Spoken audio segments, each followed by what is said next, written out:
اعوذ باللہ من الشیطان الرجیم بسم اللہ الرحمن الرحیم رب اشرح لی صدری ویسر لی امری واحلل عقدۃ من لسانی یفقہوا قولی۔ ریاض الصالحین حصہ اول، احادیث نبوی صلی اللہ علیہ وسلم۔ حضرت ابن عمر رضی اللہ تعالیٰ عنہ سے روایت ہے کہ ہم نبی اکرم صلی اللہ علیہ وسلم کے زمانے میں چلتے چلتے کھا لیتے اور کھڑے کھڑے پانی پی لیتے تھے۔ ترمذی حسن صحیح۔ فائدہ: یہ صحابہ رضی اللہ تعالیٰ عنہ کا کوئی مستقل عمل نہیں تھا، بلکہ بتانے کا مقصد یہ ہے کہ ضرورت پڑنے پر کبھی کبھی اس طرح کر لیا کرتے تھے، ورنہ آگے حدیث آ رہی ہے کہ کھڑے ہو کر کھانا پینا ایک نہایت ہی برا عمل ہے۔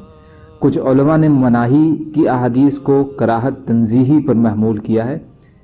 ابن حجر نے اسی رائے کو پسند کیا ہے۔ فتح الباری کتاب الاشربہ باب شرب۔ حضرت عمرو بن شعیب اپنے والد شعیب سے اور وہ اپنے دادا سے روایت کرتے ہیں کہ میں نے رسول اللہ صلی اللہ علیہ وسلم کو کھڑے ہوئے اور بیٹھے ہوئے دونوں طرح سے پیتے ہوئے دیکھا ہے۔ ترمذی حسن صحیح۔ حضرت انس رضی اللہ تعالیٰ عنہ سے روایت ہے کہ نبی اکرم صلی اللہ علیہ وسلم نے منع فرمایا کہ کوئی آدمی کھڑے ہو کر پانی پیے۔ حضرت قتادہ رضی اللہ تعالیٰ عنہ بیان کرتے ہیں کہ ہم نے حضرت انس رضی اللہ تعالیٰ عنہ سے پوچھا کہ کھڑے ہو کر کھانا کھانے کا کیا حکم ہے؟ انہوں نے فرمایا، یہ تو سب سے بدتر یا سب سے زیادہ خبیث عمل ہے۔ مسلم شریف۔ اور مسلم شریف کی ایک روایت ہے میں نبی اکرم صلی اللہ علیہ وسلم نے کھڑے ہو کر پینے سے سختی سے منع فرمایا ہے۔ حضرت ابو ہریرہ رضی اللہ تعالی عنہ سے روایت ہے کہ رسول اللہ صلی اللہ علیہ وسلم نے فرمایا، تم میں سے کوئی شخص ہرگز کھڑے ہو کر نہ پیے، اور جو بھول کر پی لے تو اسے چاہیے کہ قے کر دے۔ مسلم شریف۔ فائدہ: شروع میں ذکر کی گئی احادیث میں اگرچہ کھڑے کھڑے پانی پینے اور کھانے کا جواز ملتا ہے، لیکن ان پر عمل صرف ضرورت کے وقت یا مجبوری ہی کیا جائے، ورنہ اصل مسئلہ یہی ہے کہ جہاں تک ممکن ہو بیٹھ کر ہی کھایا پیا جائے، یہی بہتر عمل ہے۔ آج کل دعوتوں میں کھڑے کھڑے کھانے کا ایک رواج عام ہو گیا ہے۔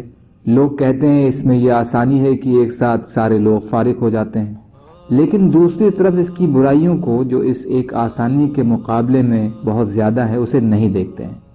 اس میں ایک تو مغرب کی نقالی ہے جو حرام ہے، دوسرے نبی اکرم صلی اللہ علیہ وسلم نے کھڑے ہو کر کھانے پینے سے سختی کے ساتھ منع فرمایا ہے، تیسرا اس میں جو بھگدڑ مچتی ہے وہ کسی شریف قوم کے شایان شان نہیں ہے، چوتھا اس میں ڈھور ڈنگروں کے ساتھ سمانتا ہے، گویا افضل انسان کو ڈھور ڈنگروں کی طرح چارہ ڈال کر کھول دیا جاتا ہے، پھر جو طوفان بدتمیزی ہوتا ہے اس پر جانور بھی شاید شرما جائے۔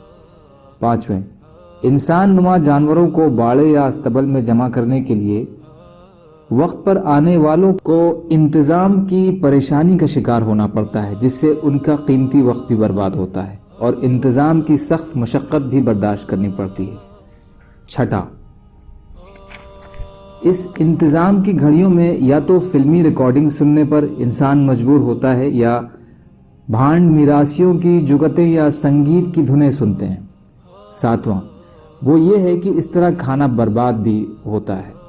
بہرحال دعوتوں میں کھڑے کھڑے کھانے کا رواج ایک دم غلط ہے اور یہ کام بھی شیطانی ہے، اس لیے دعوتوں کا یہ انداز بالکل ناجائز اور حرام ہے، اس کے جواز کی کوئی گنجائش نہیں ہے۔ مستحب ہے کہ پلانے والا خود سب سے آخر میں پیے۔ حضرت ابو قتادہ رضی اللہ تعالیٰ عنہ سے روایت ہے کہ نبی اکرم صلی اللہ علیہ وسلم نے فرمایا، قوم کا ساقی ان کے آخر میں ہوتا ہے، یعنی سب کو پلا کر آخر میں پیتا ہے۔ ترمذی حسن صحیح۔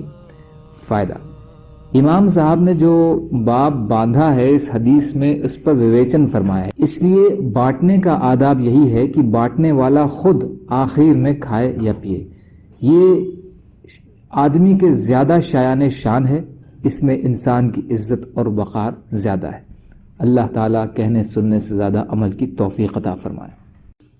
اور مظلوم کشمیریوں، فلسطینیوں اور دیگر ممالکوں میں جہاں بھی مسلمان پریشان حال ہیں، یا اللہ آپ ان کی مدد فرمائیے اور ہم کو بھی اپنی استطاعت کے بقدر اپنا حق ادا کرنے والے بنائیے، آمین۔